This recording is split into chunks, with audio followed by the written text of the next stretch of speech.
Summer.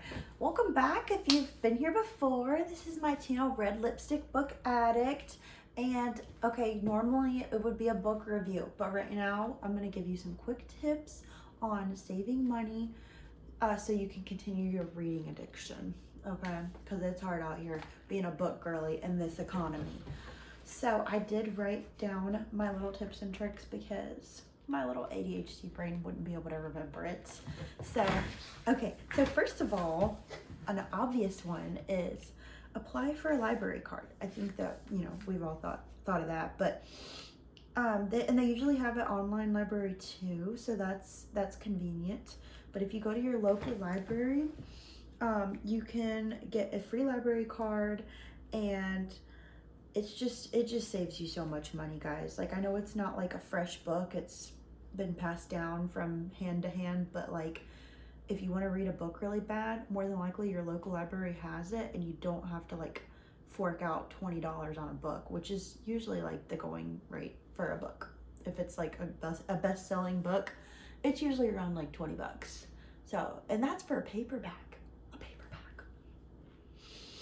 Anyway, also, you want to shop at Target or Walmart for books instead of Barnes & Noble. And I know Barnes & Noble is like, you get the like aroma of the books and the ambiance, and it's just like, yes, this is where I want to be because I love to read. But Barnes & Noble, they will charge you more. Okay, they're charging you more money. Books A Million will too, but I'm pretty sure Books A Million, I don't know, they're probably similar. But yeah, Barnes & Noble especially, like the books are like, that's like the most expensive.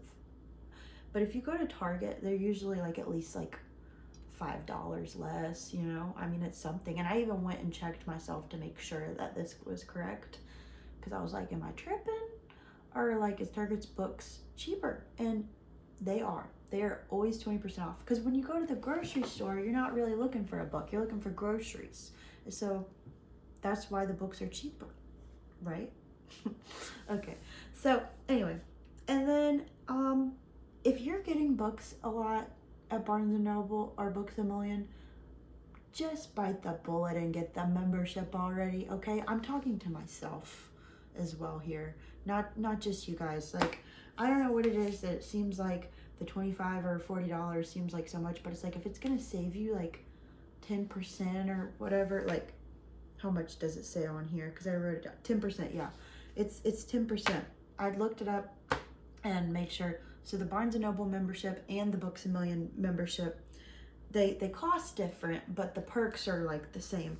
So Barnes & Noble membership is $39.99 annually, and it saves you 10% off on purchases online and in store.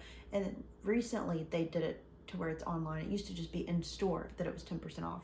Now if you go online, that's 10% off as well too.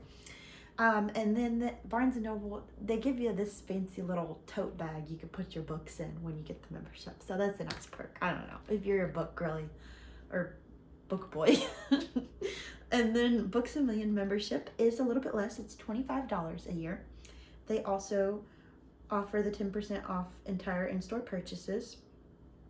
But they have a little something else. They also have 40% off for the top bestsellers every day, which I was like, wow, really? I need to go check that out. But this research was helping me too. And over $100 in bonus coupons. Books A Million does give you a lot of coupons. I will say Barnes & Noble, every time I go to buy books at Barnes & Noble and they give me a receipt, it's always like, oh, you get a free cookie or a free drink at the cafe. They usually have like a Starbucks in there. So that's kind of cool. And yeah, so signing up for the rewards program, however, is free. So like, like when you go to a place and they're like, what's your phone number and email? You can do that at Barnes & Noble. Right now I have the rewards program at Barnes & Noble, and that's free, but it gets you like a certain amount of points. But I really think it's worth it to get the membership. So like, as soon as I go back there again, I'm getting the membership, guys. And yeah, so, oh, and I forgot, premium membership at Barnes & Noble also gets you free drink upsize, which is nice because they have a Starbucks, and Starbucks drinks are not cheap. So it's nice that you could get this venti drink the same price as like a tall one. That's cool. Okay, but only at the Barnes & Noble if you have the membership. And then, of course, another piece of advice is to shop at thrift stores or secondhand bookstores. I mean, you never know what kind of gem you're going to find. Sometimes you do find books that are like actually modern in there, and they're just way cheaper. So, I mean, you might as well give it a go. If you can't fork out, you know, $20 on a book and you really, really want to read something new, try out a secondhand bookstore. You might not always get what you're looking for, but it'll be cheap.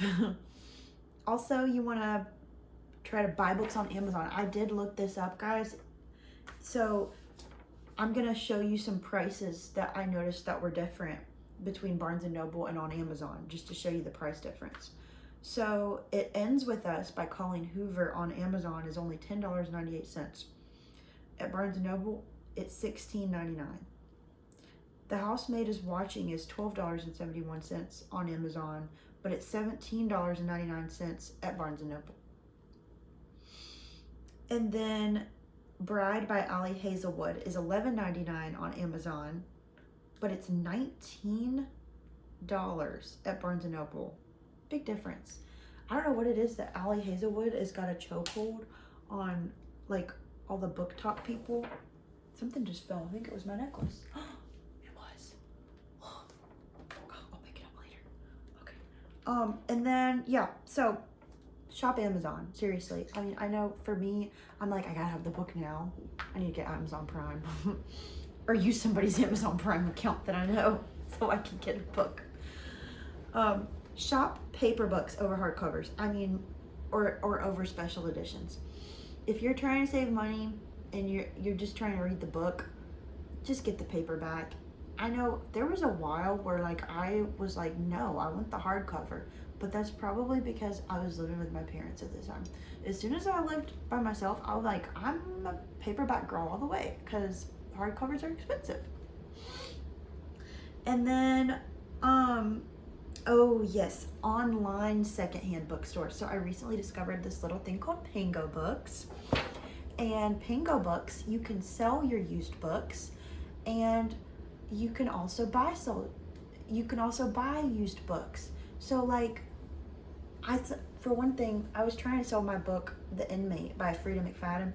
I will say, I think Pango Books is better for buying books than selling, because if you're trying to sell it, unless you're like a book hoarder or something, which, hey, maybe you are and you need to just get rid of those books, Pango Books is good, but you're not going to make like a ton of money unless you're just selling tons of books.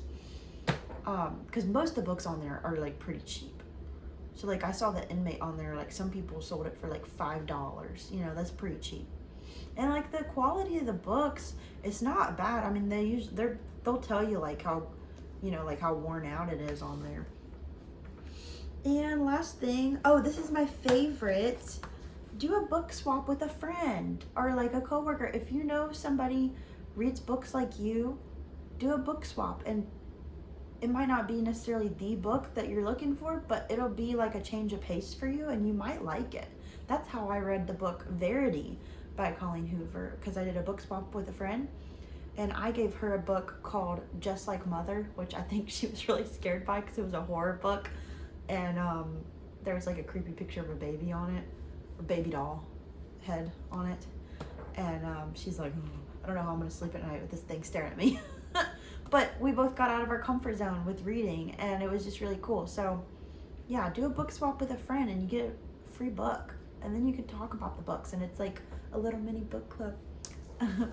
But anyway, I just wanted to give you all of those nice tips, and I will continue to do research on saving money on books and trying out things myself and telling you about it. So, you know, subscribe to my channel if you're interested in more tips on saving money on books. And subscribe if you're interested in honest, unfiltered book reviews. That's all.